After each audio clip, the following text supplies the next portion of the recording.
Welcome to the West Virginia Case Podcast, hosted by Les Odell. Join us as we dive deep into all things strange, including Bigfoot, aliens, ghosts, and more. Pull up a chair and set for a spell. It's going to be a great time. Now, without further delay, let's get the show started. Ladies and gentlemen, may I have your attention, please? The show starts in 10, 9, 8, 7, 6, 5, 4, 3, 2, 1. Hey folks, welcome back to the West Virginia Case Podcast. We're having a little bit of technical issues here, but we're going to try something to get Fred on here. We can't get his computer to connect to the actual StreamYard. We don't. It keeps saying his browser is not supported or something that won't connect or it's not allowed. So we're going to try something a little, I guess, out of the ordinary. I got him as close as I can to my mic on my phone, so you're going to hear him through my phone and the mic. So hopefully the audio is okay. And we'll still try it that way and do the best we can. And if we can't, we'll eventually get Fred in here again. We'll get him rescheduled and we'll figure that out and see what's going on. So, but with that being said, folks, it's always same as always. If you got something you want to talk about, you got a Bigfoot encounter, or if you got a ghost encounter, UFO encounter, anything, just message me at West Virginia Case. That's WVCase304@yahoo.com. I also want to throw out again a thank you to our sponsor, Agents of the Unexplained, and Bill Rigby. If you want to help support his channel and my channel here, just go over to agentsoftheunexplained.net, pick you up a shirt, pick you up coffee mug, coffee, some other awesome stuff there. And we're going to try this a little different. Like I said, I can't get Fred to come on through the computer. He's on my phone, sitting here beside, or with my mic aiming to the phone. So we're going to try it that way, see how it works, and go from there. All right. Without further ado, let's bring on Fred. Hey, Fred. How you doing? Hey, Fred. Can you hear me? I can hear you good. Okay, guys. Anybody in the chat room? How does Fred come across? Is it sounding okay? Give me a little thumbs up there real quick, and let me know if everything's at a good level. So I'm doing like the best I can here. They say it sounds good, Fred. So I guess this will work. Like I said, we're doing the best we can here. And but normally, Fred, what I do is we just chit chat about things the guests have been into, what they do, how long they've been into certain things, different things. We just talk about stuff. Right. Nothing. Don't have to be real professional here. Yeah, I guess, just, we got to keep it clean because of YouTube and stuff. But normally what I do, I don't know if you noticed, I never asked you for a bio or anything like that. I normally like to have the guest come on and just say, tell everybody who's listening who they are. It doesn't necessarily have to have or start in with what you do as an investigator, but just give us some information about Fred, where you come from, some of your background and some things like that. Okay. All right. So I'm actually from Pennsylvania, and I'm a ex-police chief. I was a police chief for 10 years down here in PA. I moved to Florida, and then I moved back up here. I started Bigfoot and UFOs back when I was about 10, 11 years old. We had a Bigfoot running around in Ellison, PA, where I used to live. And a lot of the people seen it. I mean, I was scared, this and that. And then I got into it, and then I stayed with that for about maybe 10 years or whatever. And then I went to school. When I was 18, I got married. And I went to Cleveland to go to school, and then I graduated from Youngstown State. I came back to Pennsylvania quite a bit and did a lot of Bigfoot research and that down there. Then I moved to Florida, and I did some research down there. I was a child abuse investigator, and I also worked in a prison. and hospital prison, and I got to meet a lot of the guys on death row. And then I moved back up here, and one night, real cold night, me and my partner were we had dates at 11 o'clock. We getting off at 11. We had a date at 11:30, and at 10:30 we get a burglary in progress, and he's raising all kind of cane, blah blah blah. So we go to the lady's house. There's no footprints in the snow, so obviously nobody's been there. So we knock on the door. Old lady answers the phone. Old Italian lady. I knew her from the Sons of Italy down in Brownsville. And she said, the son of my day up the stairs, go get him. I want him out of my house. I said, what then? So we go upstairs up there, and there's nothing there. So, we come back down and talk to the lady. And when we're talking to her, we could actually hear music and people upstairs dancing. So at that time, we took out our guns. I don't know what for. We're going to hurt nothing. But we go up there and come back down. And then we asked her what was going on because there was nothing. She said, they're ghosts. Well, I did a police report. So next thing I know, I get a call one night. I'm working. It says, it was Fairchance. A guy from Fairchance calls me, and he says, what time are you getting off? I said, 11 o'clock. He said, we got a Bigfoot report up here. He said, you're the paranormal cop. Come on and investigate it. And that was back in 76. But I was doing a lot of research before then. So that's how I really became, got back into it. Then I joined a couple groups. I was a member of Pennsylvania Bigfoot Society.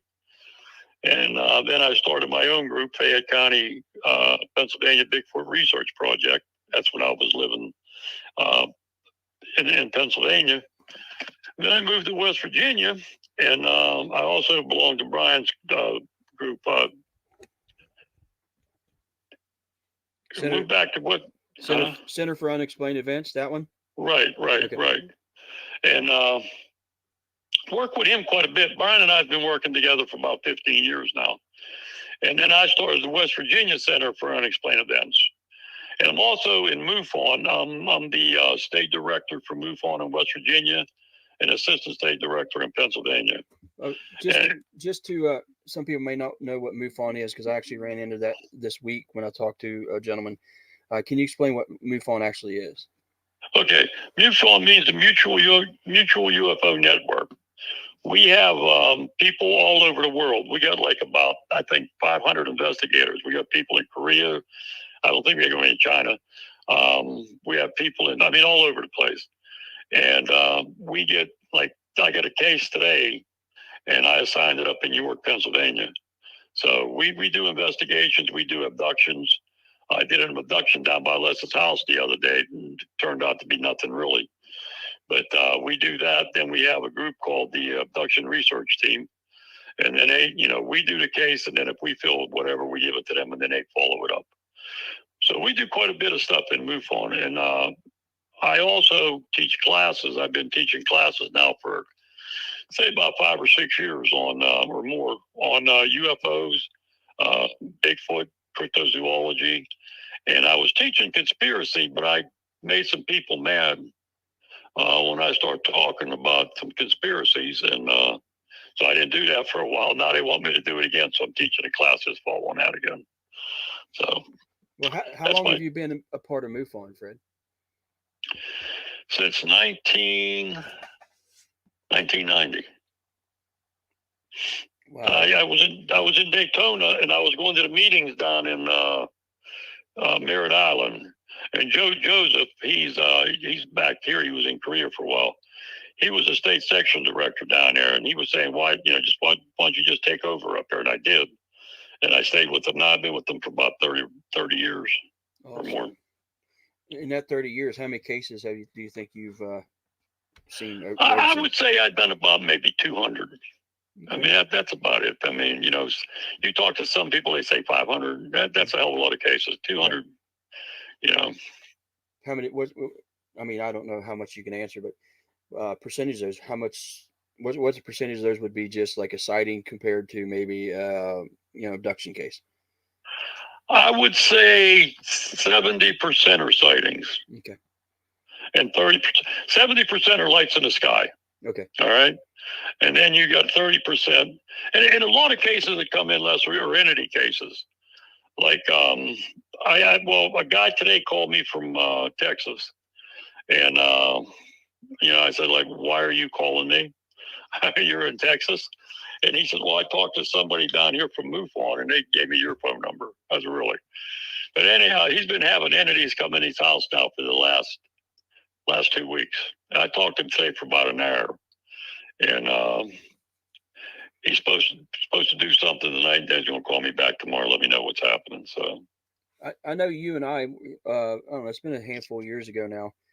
We were at the summer get together, I guess it was, or I think it's the summer at one of the members' houses when we, for your Bigfoot group in Pennsylvania, and the lady brought up seeing things in her house, and then we kind of figured out that she was actually being visited by most likely aliens.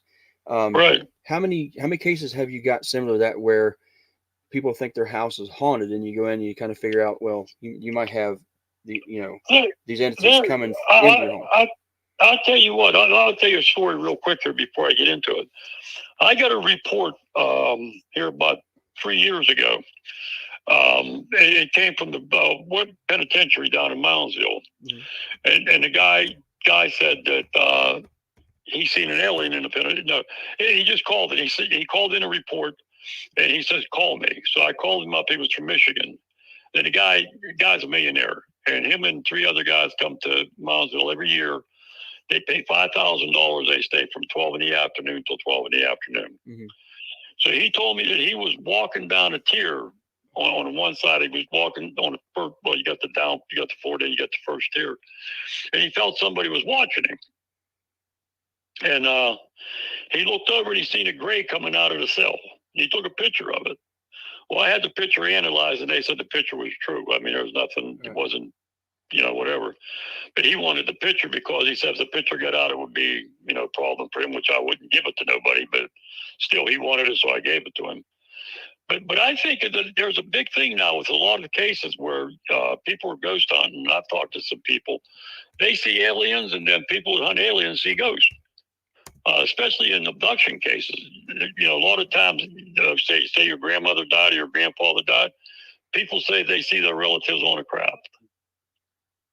So well, that's interesting. I wonder why that would be. Well, because they're making them. They don't feel bad then. Okay. They're there to soothe them over and to talk to them and this and that. Now, I'm not saying they're actually the grandmother or the grandfather. But again, my belief, I mean, this is my belief only, I believe cryptids, ghosts, and aliens are from the same tree, but a different branch. Right. So they could all be together at any time. I mean, Would that be in the lines, like you're saying, that they see their dead grandparents on a ship or craft? Would that be in the lines where people believe or theorize that aliens can implant, I guess you say, memories in your brain? right. Is that what you mean by that? Yeah. They could be there too. I don't know. I mean, people have told me that they've seen our grandmother, they've seen our grandfather. I can't tell them they're lying because, they're saying they seen it. So, I mean,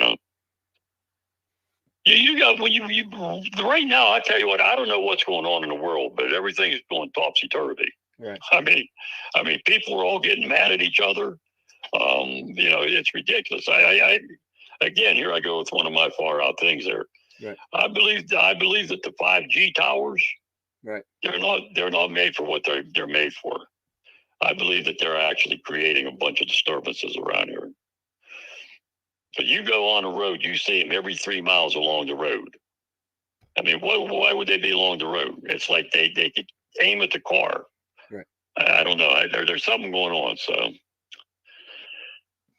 Okay, you said something a little bit ago. I wanted to ask a question, but I didn't want to interrupt you earlier.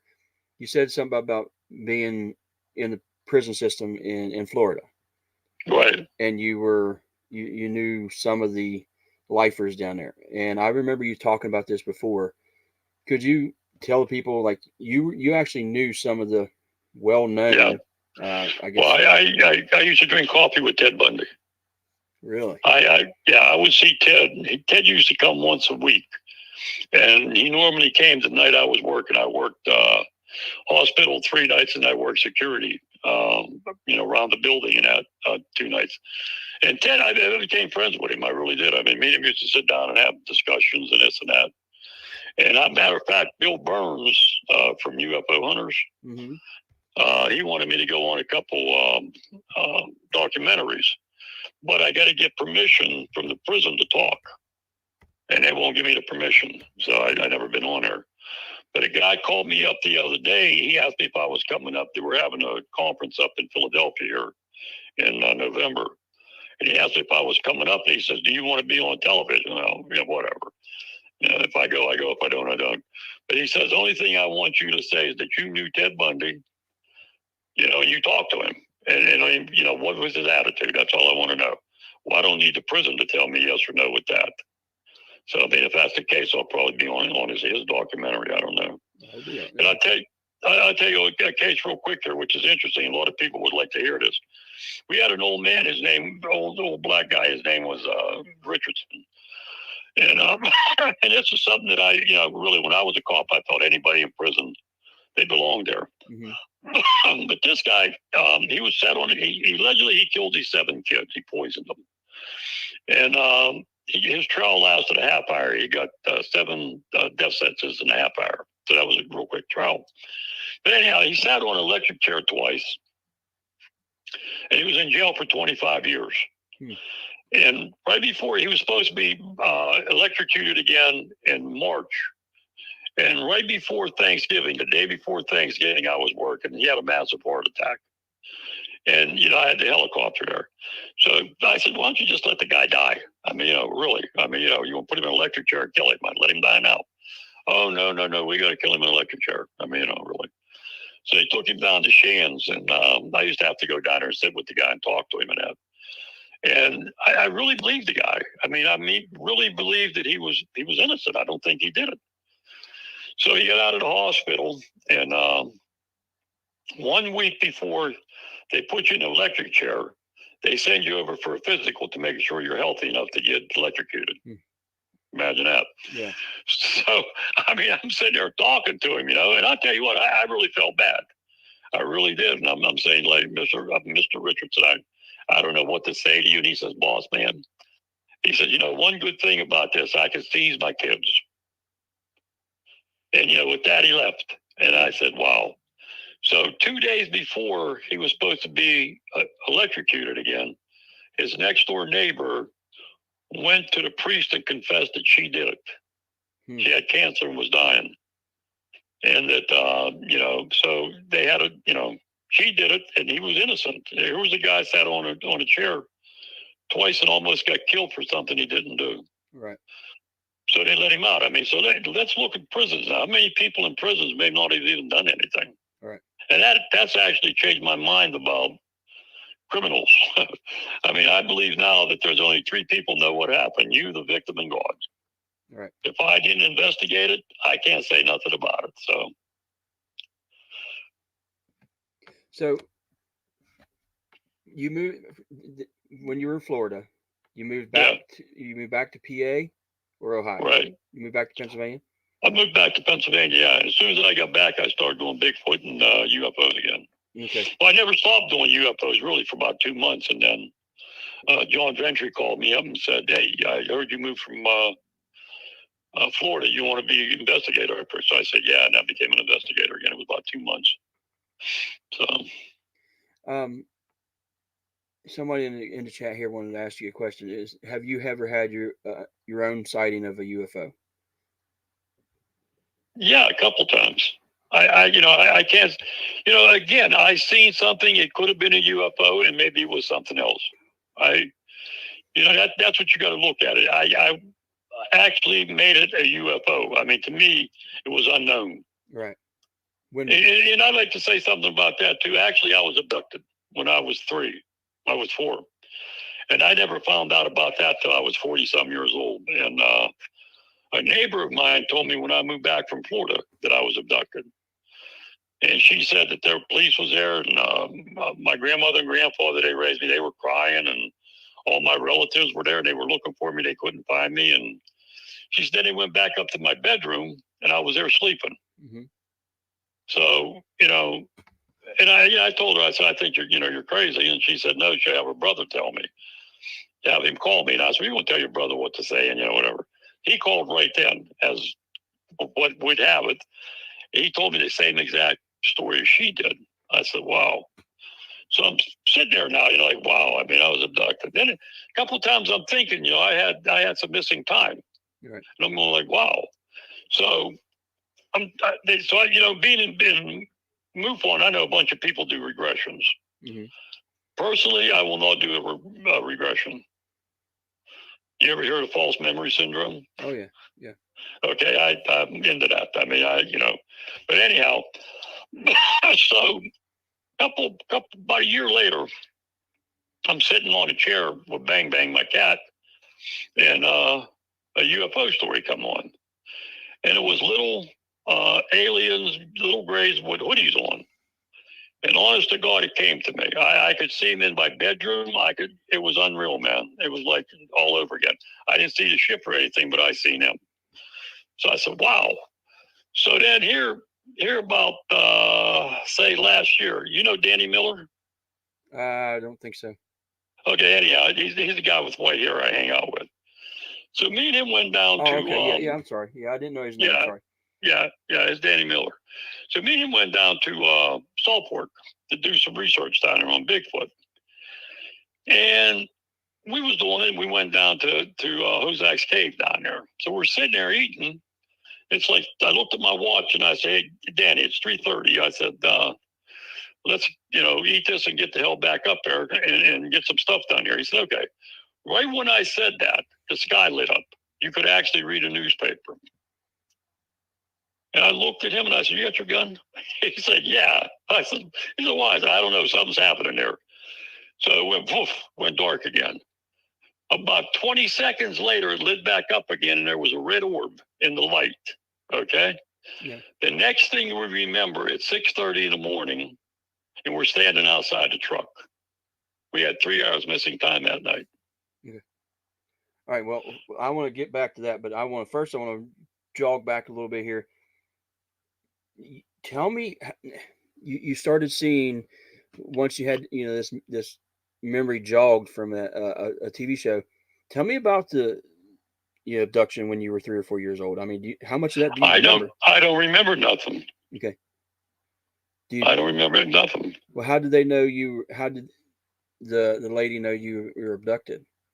Oh, because everybody in the town was talking about it. Okay. They seen a UFO take me allegedly. I don't know.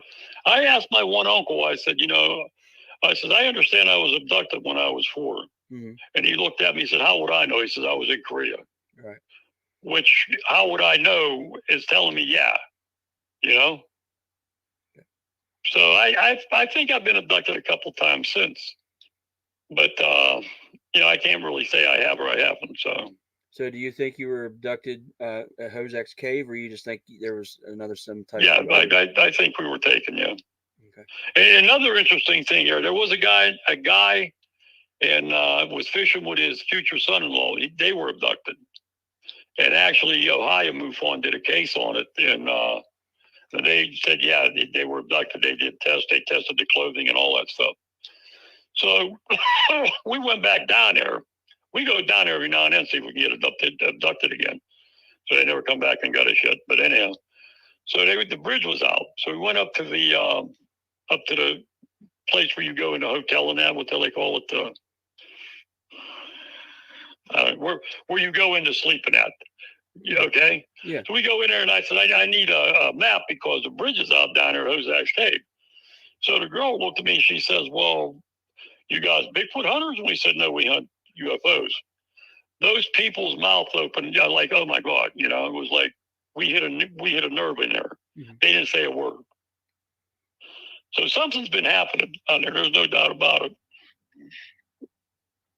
Yeah, that's for sure. I mean, there's a lot of stuff that goes on there, Salt Fork, for sure. Right.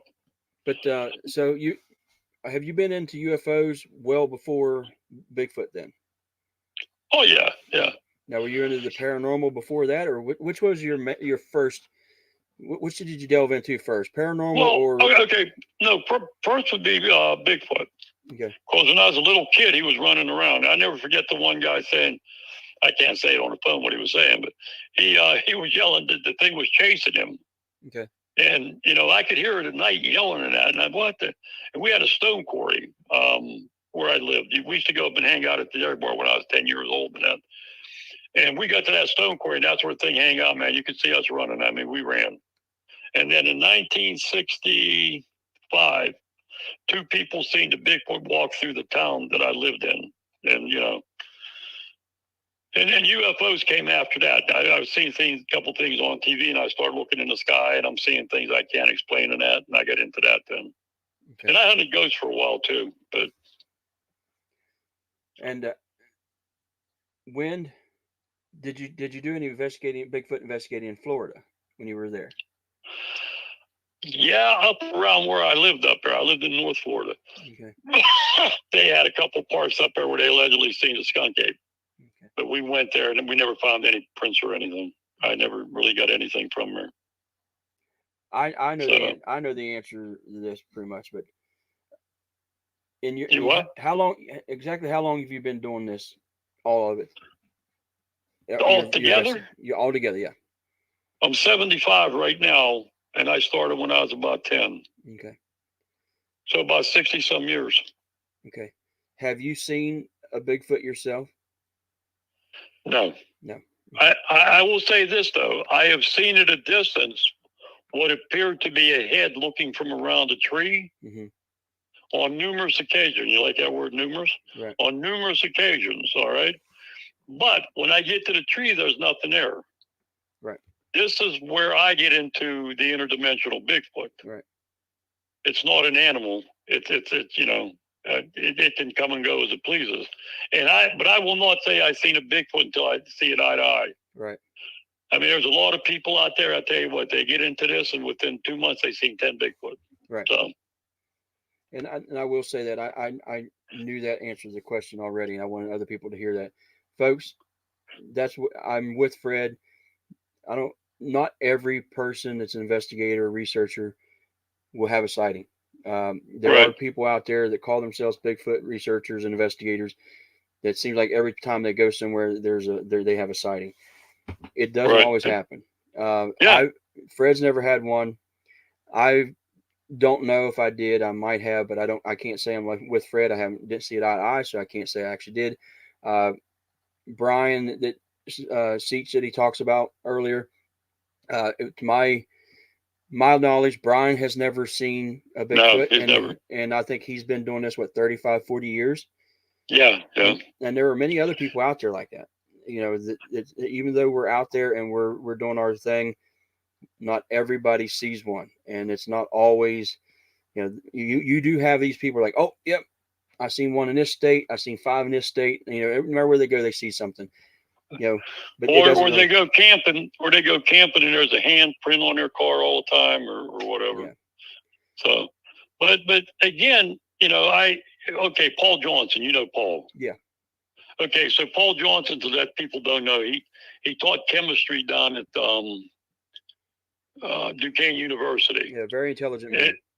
And he researched Bigfoot. We don't hunt Bigfoot, we research Bigfoot. And he wrote a book on Bigfoot and quantum theory. And it's really interesting because is it possible, and we're getting into this really heavy now, that frequencies and vibrations is all involved in this? Mm-hmm. If you don't have the frequency to see these things, you're not going to ever see it. Certain people can see it and certain people can't. It's like a UFO. I've had cases where 6 people were standing there and 3 people seen the UFO and 3 people didn't. And it's the same way with paranormal stuff. I've had people that have been in locations that have, that are supposedly haunted, and they'll all be in the same room, and 2 out of 5 people will see something, and the other people are like, no, we didn't see it or hear it, something like that. Right. So it's all. So I think that's what we got to do. We got to go into a new thing altogether here. And because I don't, you believe what you want to believe. You want to believe Bigfoot's an animal, you believe it. I'm not going to tell you it ain't. But how could that happen with a regular animal? I mean, I don't understand it. I mean, I can understand, like I say, something alien or something interdimensional could probably do something like that. But a regular animal, I mean, it's like a bear. I mean, a bear, you're going to see it. It ain't going to wipe out in front of you. Right. So I don't know. I mean, it's something. The whole Bigfoot field is speculation. First of all, we have no idea what it is. Mm-hmm. We don't. I mean, we've been looking for Bigfoot now since the 50s. We still don't have him. You know, again, is it an animal? Is it an interdimensional? Is it alien? Is it the Neanderthal? We don't know. We have no idea. Right. It's like I went to a big Bigfoot thing here not too long ago, and a young kid in there, just got involved in Bigfoot, and oh yeah, he says something came up with this Bigfoot eat, and that's another thing, all speculation. And he saw he eats roadkill and he eats this and he eats that. And I said, man, how do you know that? Right. He says, well, we got some of it scat. Really? And I'm looking at him, and everybody's just looking at me like I'm crazy. And I said, let me ask you a question. Did you see him drop that scat? But I didn't say it like that. I said, no. Then how do you know it was his? Right. He speculated because he found a big pile that it was Bigfoot. And this is what happens in this field. People see stuff and they speculate. Like, okay, X is in a field. Mm-hmm. Humans could have done that. Right. It doesn't mean that Bigfoot done it. Everybody, the whole field is going out of control, I think, my own personal opinion of it. Got too many people in there, and too many people think they know what they're doing, and they don't know what the hell they're doing. Right. So you mentioned it, and I, like I said, again, I know a lot. We've talked a lot, and I know that your take on things. But you mentioned about Bigfoot and aliens. What do you feel the connection is there? Okay, I'll say this. Okay, first of all, I think Bigfoot is interdimensional. Okay. Okay, but I think there's a UFO connection too. You think UFOs are interdimensional? Yeah, okay. I believe that. The FBI said they were interdimensional back in 1947, and we got to believe the FBI. They would never lie. Anyhow, so you look at the Native Americans.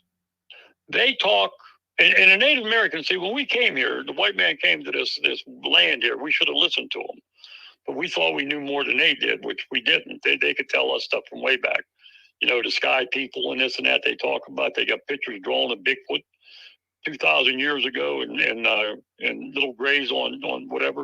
Mm-hmm. They know what they're talking about. So they called Bigfoot, I can't think of the name now, good God. Well, I mean, they had many Native Americans had different ones, but Sasquatch is one of them. There's different ones, but. Well, they're all the same. They're you got Bigfoot all over the world. They just got different names. I mean, you got Bigfoot, and the thing is, Bigfoot got 3 toes, 4 toes, 5 toes, and 6 toes. Mm-hmm. I mean, but they're all related somehow. Right. Well, let me ask something. Since you mentioned that, let me ask something just real quick. I don't want to go too far off the subject, but in my research into giants and stuff like that, you hear about the 6-toed giants, right? Which is what they call polydactyl. A lot of people talk about Bigfoot having 3 toes and whatever, and they say that's from interbreeding, which is not right. true. Which is not true. I agree with you. Polydactylism is where you have more toes, not less, and that is from interbreeding. Right. So I just want to throw that out there. So, for a little bit of information here. I didn't mean to interrupt you on that, Fred, but that's cool. That's good. But the Indians used to say the moon would come down and they'd kick out the crazy bears. Mm-hmm. And then the moon would go back up. So that's a UFO and it's dropping something up. It was Bigfoot. So they had a thing in a guy's book that he used to keep on it, that he went with down there one day and they went to a cave and there was a Bigfoot in the cave. It had all black hair and that, and they fed it and this and that. And the Bigfoot was helping them with their sicknesses and that. So one day the Bigfoot said that he was dying and he wanted the people to take him to the water, build the raft and push him out of the water and the his people would pick him up.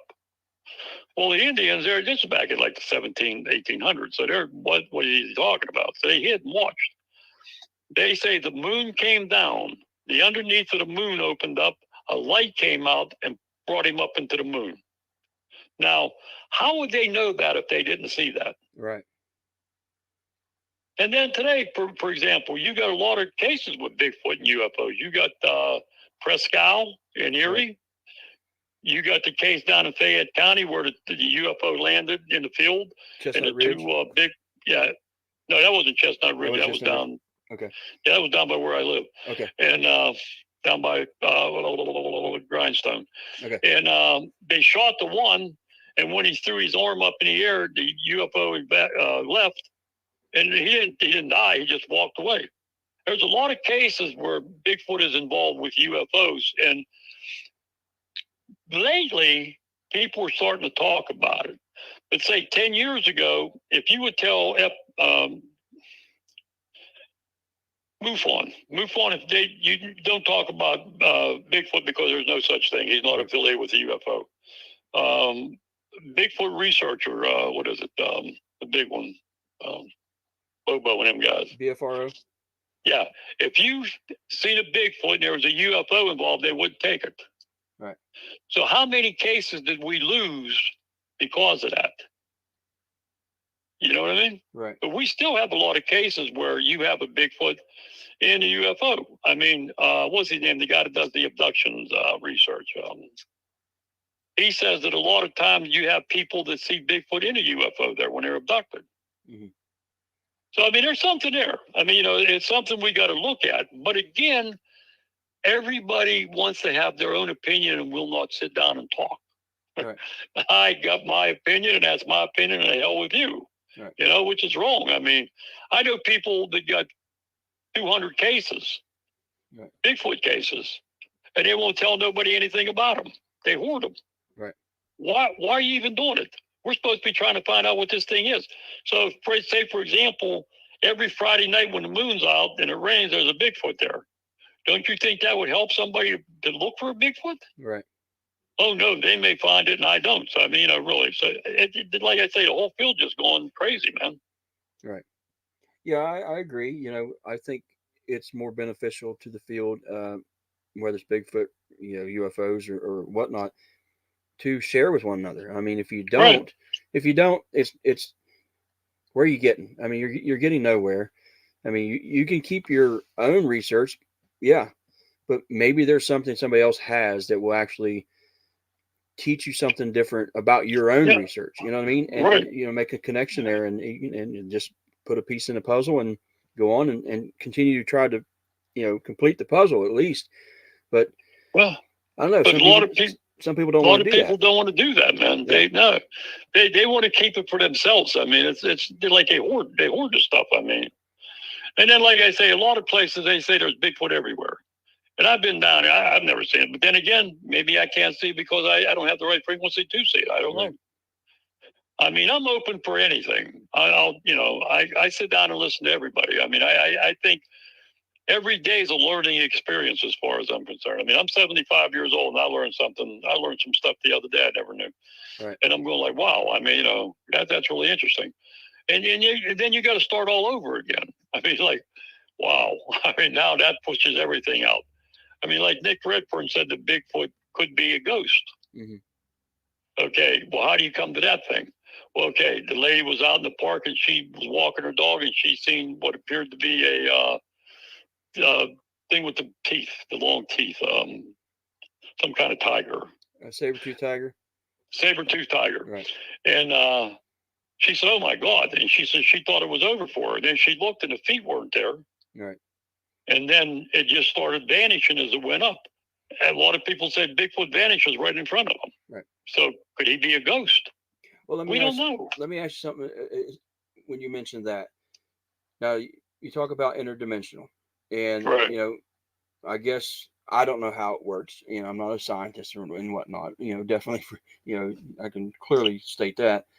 But I guess they say that the scientists will say that there is at least 11 different dimensions. Right.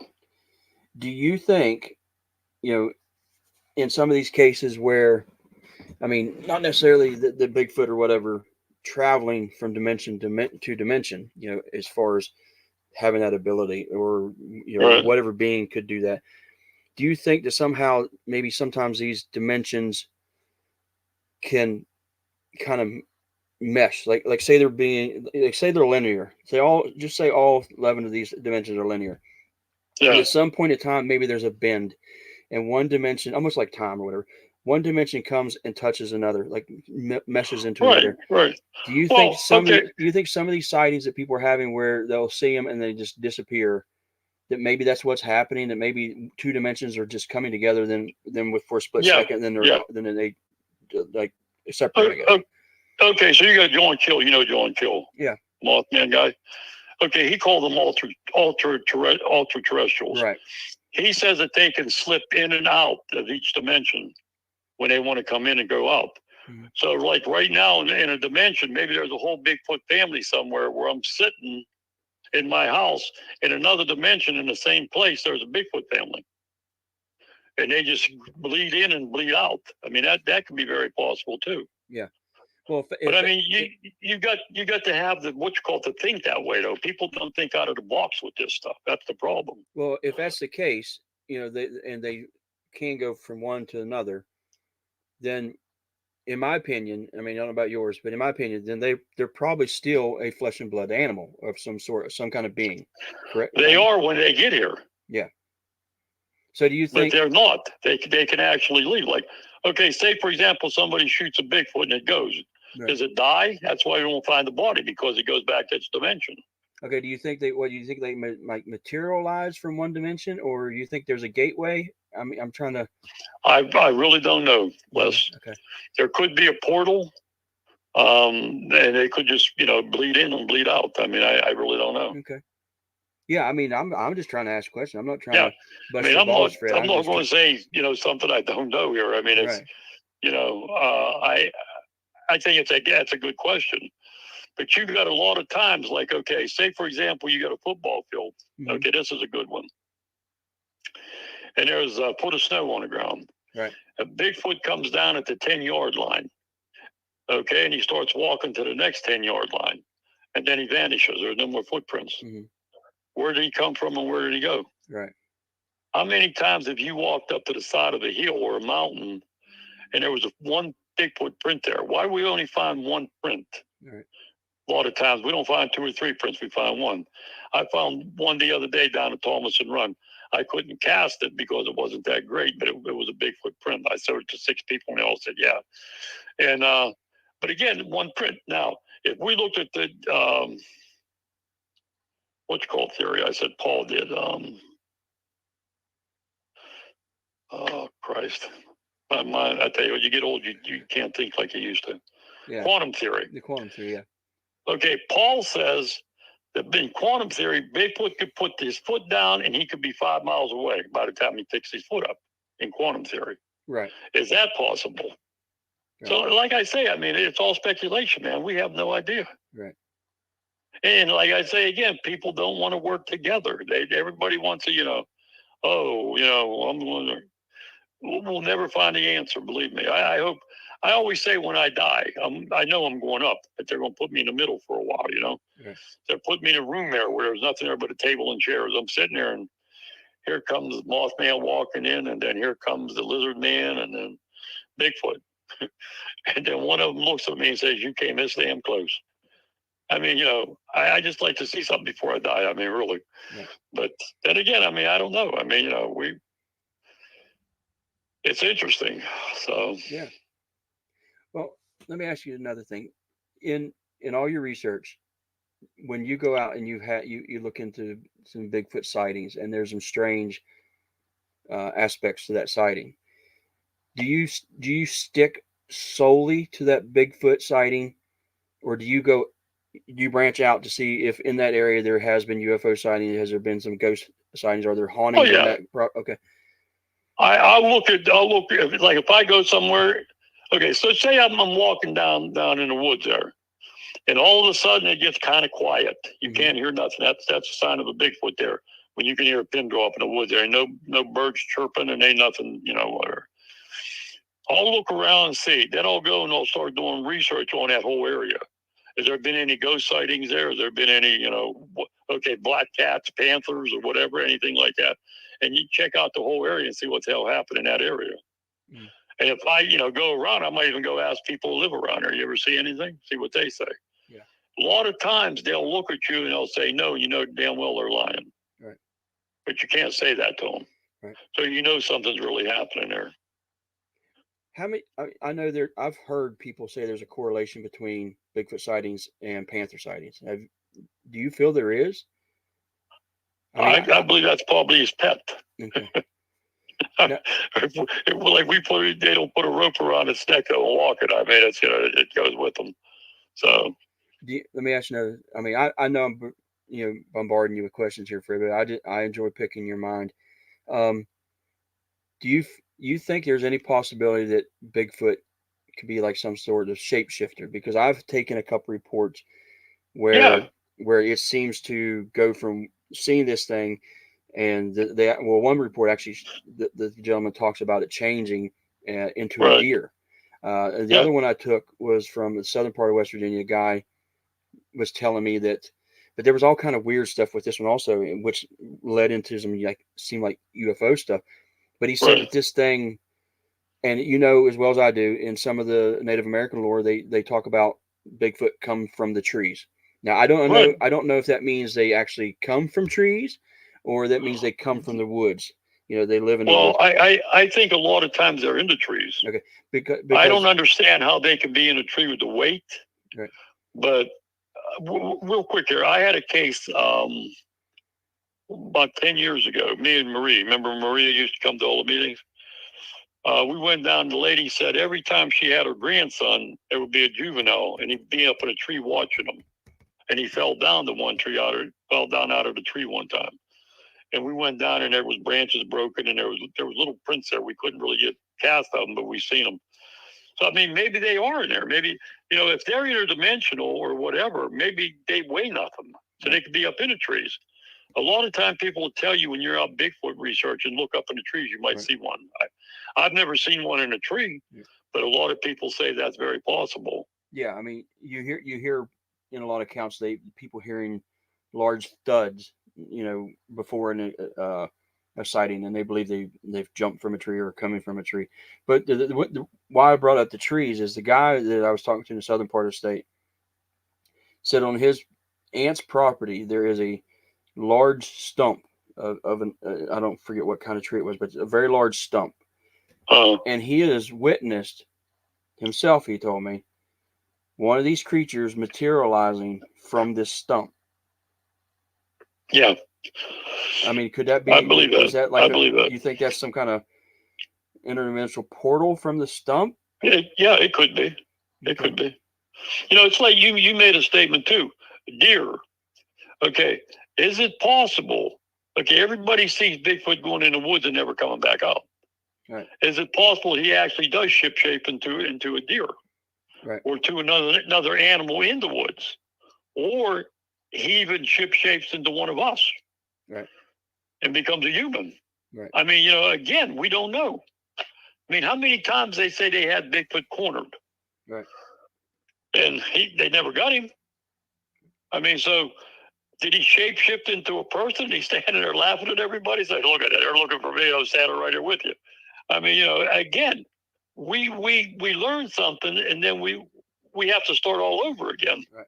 Which is interesting. I mean, I love it. I mean, I sit down sometime and, I teach a DUI class, so I can't really drink that much, but I might sit home here and have a couple beers and like, wow, man, shit, I never thought about that. Yeah. I mean, have to try that out. And like I say, I'm getting old now. I can't walk around in the woods and stuff like I used to. But I'm out in the woods almost every day. So, well, let me ask you another question. What is your thoughts on people that have the theory that Bigfoot is possibly a demonic being? No, I really don't believe that. Okay. I've never heard of anybody that really could prove anything like that. Well, the reason I asked that because you hear about the glowing red eyes, and I hopefully, like I said, I've been telling everybody here, but hopefully I Yeah. want to have a guy on next month, maybe an optometrist to go into some of that, but as far as the eyes, Uh, but in a lot of lore, the only time you hear about glowing red eyes is with demonic. demonic Yeah. or Yeah. the fae, something Yeah. in the fae. And I've heard the theory that Bigfoot basically is just an empty, soulless vessel, and the ones that you see with, I mean, this is a crazy theory. I mean, I don't know if I believe it or Yeah. not. The ones that you see that have the red glowing eyes is Hmm. when a demon has taken possession of that body. I mean, what are your thoughts on that? I've never heard of one hurting anybody. I mean, they say too, because you can smell sulfur. Right. That's another thing, is a sign of demonic. But again, have you ever heard of a Bigfoot beating the hell out of somebody with glowing red eyes? With the glowing red eyes? Yeah. I have never. I mean, No. maybe you did. I've never heard it. No, I've never really, I mean, I've heard cases where they've, I guess not necessarily attack people, but but Well, I mean, if you're there, you point a gun at them, and they know what a gun is, they're going to attack you. I don't care if they got blue eyes, green eyes, or pink eyes. I mean, Bigfoot knows what we know. Right. I believe Bigfoot knows that he's more intelligent than we are, actually. Right. I mean, a lot of people, again, he's an animal. But if he wasn't intelligent, he'd have been caught a hell of a long time ago. Right. But he hasn't been. So I mean, there's something there. I was just up in Canada here a couple of weeks ago. Got invited up there to talk about Bigfoot and UFOs. And their thing with Bigfoot up there, the guy we stayed with, he was a Native American. He's seen him twice up there. Matter of fact, he's supposed to send me some stuff down. And he says that the one had red eyes. Right. And I mean, again, I think the glowing eyes, they got red eyes. I mean, and they glow. I mean, if you put a flashlight on them, right. A lot of animals, you put a flashlight on what you call green eyes, and they glow. I mean, right. People make a big thing out of the red eyes. I mean, I think it's just part of nature. Well, but I'm talking about the cases where they say they actually emit light, not a reflection. I mean, because okay. In the eye reflection in most animals, it's because of they're nocturnal, and it's caused by what they call there's a membrane called a tapetum lucidum. Now, no big ape has been large, primate large ape has been studied that shows that they have that. So that's why a lot of people theorize that these that Bigfoot doesn't have reflecting eyes. But here's the thing. I believe, and I talked to this fellow that was an optometrist. He also believes it too. That's the case. Is if you want, actually, even humans, if you take a flash picture of somebody and some people, you will see what they call the red eye, the red eye syndrome, and it's basically the reflection. What that is that light reflection from that flash reflecting from the blood that's in the blood vessels and stuff in your eyes. Right. Why couldn't if Bigfoot? Because if you listen to a lot of Bigfoot encounters, and what people talk about their eyes, if they're not reflecting, like if they see them during the daytime, it's usually they're either like really dark black, like brown, or dark, and it almost seems like they don't have a sclera, which is the white part. And it's always seems to be just If that's so, if their eyes are that big and they have that much of the cornea, I don't know, I can't remember the exact part, but and they have because their eyes are always said to be much larger than ours. If a light does hit it, why couldn't it reflect that blood? Like a camera does when you take a picture with a human. Well, that's what I say. I agree with you on that. Now, then you start getting into dog men. That's another subject altogether. But I think that they're actually cousins of Bigfoot. Now, are they vicious? I've never heard of them. Well, they allegedly killed some people down there in wherever it was, Alabama or somewhere. Yeah. But other than that, have you ever heard of a dog man killing anybody? No. I mean, I've heard some podcasts where people talk about they've been attacked. I don't necessarily know, about killing, but who knows? Again, yeah. Maybe there was, because there's ours in uh, what was it, North Carolina or South Carolina here a few years ago, where I'm trying to remember what state it was, or was it Kentucky? Maybe it was Kentucky. I think Kentucky would have killed the family. Where there was some horses killed, and yeah, I think it was Kentucky. There were some horses killed, and they deemed it some large canine. That's what a lot of people were talking about, that it had to be dogman. So, yeah, maybe. But then again, what is dogman? Now, where is it from? Right. I mean, it's a Bigfoot. It's from the Bigfoot variety. So, I mean, now, are we looking at a different species altogether, or are we looking at a cousin? Yeah. I mean, you see what I'm saying? You get into this. I mean, you can go into one thing, man, and you start right back at ground zero. Right. And that's what's interesting about this whole thing. I mean, it's amazing. All right, we're closing on an hour, Fred. I usually, start about an hour, start to wind down. So what I usually do is ask if anybody has any questions for you. Okay. And I know you can't see anything right now. For those that are watching that just come in, okay. 1982 LBL Dogman kills family. Okay, yeah, Tony, I forgot about that. I was talking about more recent with the horses. It was a few years ago.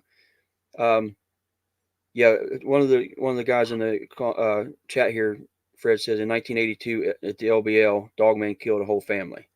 That was down in, I forget where at. That's in Kentucky. Yeah, Nutley investigated that, I think. Yeah. Where his name was. Nutley. Yeah. But the folks that come in that don't see Fred but only can hear him, we had some issues getting his computer connect to StreamYard. So we did the best thing we could. He's actually on my phone right here by my mic, and that's how you're hearing him. So if you have any questions, type them out there, and I'll ask him, and we'll see what we got. Yeah, Fred, we got one question already. It said, "What do you think about orbs?" They're UFOs. All even like the small ones you see. Yep. They fly around. A lot of them have intelligence. And we're seeing more and more with intelligence now, and I think they could be, again, they could be dead people, right. Actually spirits. I agree with that, but again, we have no idea what they are. Yeah. So we just call them UFOs. It's an unidentified flying object. What percentage do you think are UFOs, and what percentage do you think are dust and pollen and moisture and stuff like that? Well, I'd say maybe 50%. How would you determine which one's which? Well, are you talking about the ones you see visually or the ones on camera? Well, if you see something visibly, it's there. That's not, if you see it on camera, it's being picked up because of the camera. Right. We had a case where we went to a graveyard, and the girl that was with us, allegedly, the spirits told her to get the hell out of there. So we was walking. This was down by McKeesport. You know where McKeesport is? Yeah. Yeah. Right. There was a graveyard down there. So if we're walking up the bike trail, when you get to this, little where the waterfall, that's the end of the town there. It just rained before we got there, so there was no dust. When she said that, we started walking up there, and honest to God, there was like 50 or 60 orbs behind us. Every time we take about 10 steps, we turn around and take a picture. When we got to that spot where it was the end of town, there was no more orbs. Right. And I mean, how many people say, like a guy with MUFON, he called me up. He said, "You ain't gonna believe this." I said, "What?" He said, "You got to come down here to where he owns a business." I said, "Well, okay, I get down there." So on a Saturday night, his alarms went off. All these alarms went off. The police went down there. They found nothing. I mean, it was locked up, nothing broken into, whatever. So they went in Monday morning, and they put the videos on. There was orbs flying around at the office, and that's what turned the thing on. So again, what are they? I mean, how did they get in there? Where did they go? How did they come? I have no idea. Okay, we got one question here for you, Fred. Okay. It's from James. says, do you think it's possible? I'm assuming Bigfoot is what he's talking about. It's possible that they are interdimensional entities instead of supposedly being from space. What's the last couple words there? I think I heard James, the interdimensional. yeah, I think James might have jumped in a little bit late. He says, do you think that it's possible they are interdimensional entities instead of them supposedly being from space? Because I know some people say that they're aliens. Well, if you look at an alien and you look at an alien's interdimensional, okay? An interdimensional can actually walk through walls and everything else. An alien can walk through a wall, and if Bigfoot can actually, vanish, he could walk through a wall too if he wanted to. Yeah. Okay. I mean, yeah, he's a interdimensional, yeah. Oh, he cleared it up. He said, I'm talking about UFOs. Is what he's talking about. Oh, are UFOs interdimensional? Yeah. Yes. How many people, abductions, I just gave an abduction class here not too long ago. They say when they come in to get you, okay, say you're laying in there, say it's a lady, she's laying there with her husband, and they take her. They can actually take her and walk through a wall with her. How do they do that? Well, they have to change the They change their physical. Yeah. So again, yeah, they're interdimensional. I mean, and again, I don't believe the UFOs we have come from Pluto and wherever. Right. I think half of them are here in another dimension. Okay. And again, they just come over. How many do you think that the UFO sightings are actually our own crafts that hasn't been released or shown? That it belongs right here. That it belongs to not necessarily the United States, but mankind now. Oh, I'd say there's a lot of them. Okay. We got stuff now that you would see it, you would believe it's a UFO. Right. I mean, we've been, black, whatever it is, black budget, black, whatever. Yeah. I mean, we've had UFOs. I believe really we've had them. And I think we took stuff from them, and that's why we have where we're at today. And I believe they're here and they've been here. I believe half of them work for the government. All right, we got another question from Mothman 46. Says, can we hear? Okay. He said, can we hear about the little old lady that wanted Fred to get the ghost out of her house when he was a police officer? Yeah, well, I never went back. I mean, yeah, she said they was up there and we heard the noise. So, I mean, what do you do? I don't know how to get a ghost out of a house. They never told me that at the police academy back then. So we never went back to the house. So I don't know. So, I mean, was that the story you was talking about at the beginning where she was hearing stuff? You guys went in the house and didn't find anything? Yeah. Okay. And then we heard all the noise, and so there was something up there that probably was a ghost. I mean, I think I brought a ghost home with me one time, and when I used to hunt ghosts, and I got home and I sat down and opened the beer, and I'm watching a football game, and Bang Bang was, I don't know if you've ever seen Bang Bang, but he was a little kitten. I mean, he only weighed like 15 pounds. And the TV monitor was gone. I went to the bathroom, I come back, it was gone. I'm going like, bang, and I looked down, I said, I don't know what the hell's going on. So I went back to the bathroom, and it was there. I said, what the hell? I'm thinking, man, don't tell me I brought something home with me. The hitchhiker effect now. So I'm, so during the week I heard noises and this and that. So Sunday afternoon, man, I got drunk as hell. And I come home and I said, okay, I know you're here.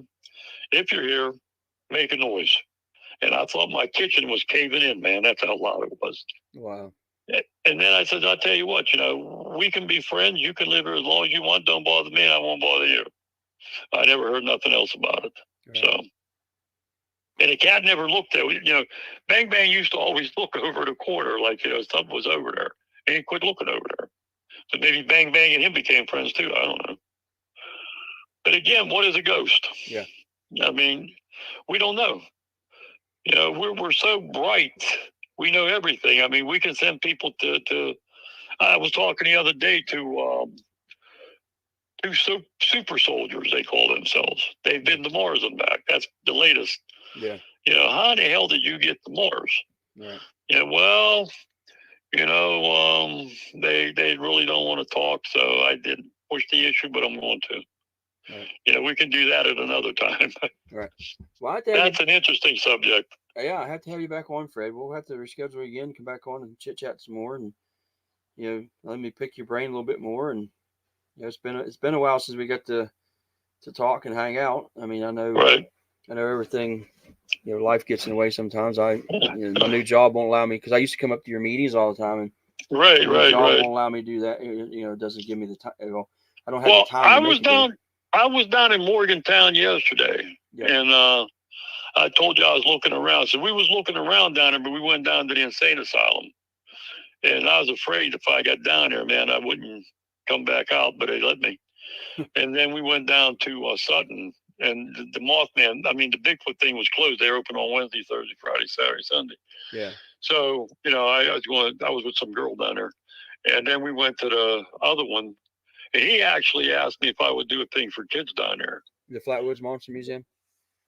Yeah, and I said a few things to him about certain things, and I mean, he said like the hell with it. So yeah, I don't know. But yeah, but like I say, I mean, I think that there are things like that. I mean, we don't know, man. I mean, we have no idea.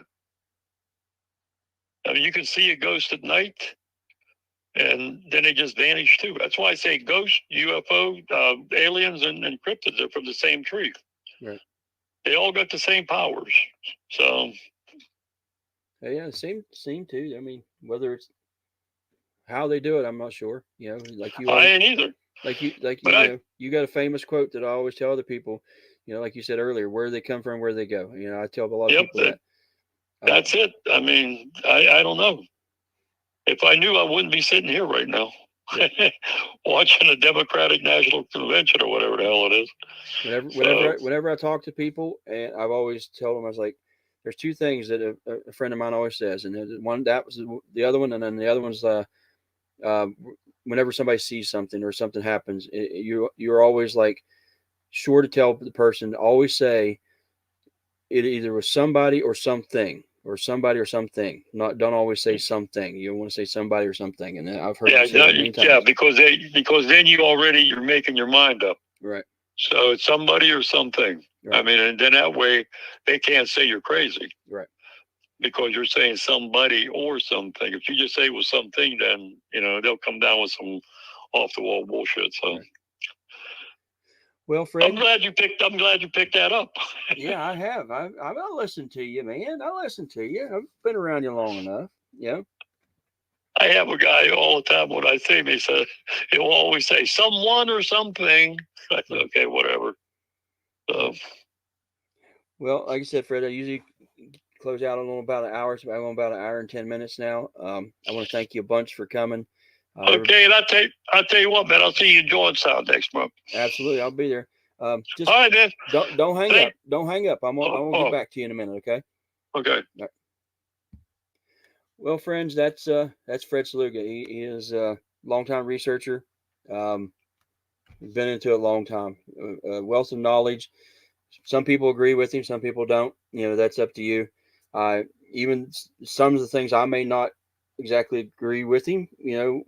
I find his take on everything fascinating, because it makes you think, and that's fine. You don't have to agree with everybody when you're doing this, but it is best to listen to what people have to say, because you'll eventually, maybe find something in that discussion that helps you with your research. And Fred has done that with me. He's listened to me on certain things. I've listened to Fred on a lot of stuff. We share back and forth. We've shared, he has sent me probably a stack of that much of UFO cases in West Virginia that I've read through and stuff like that. So he is one of those that will share with you. I mean, just talk to the man and listen to what he's got to say. He's a wealth of knowledge. So with that being said, folks, I will see you on the next one. Thanks for everybody for coming, and I hope you all have a good night. Bye.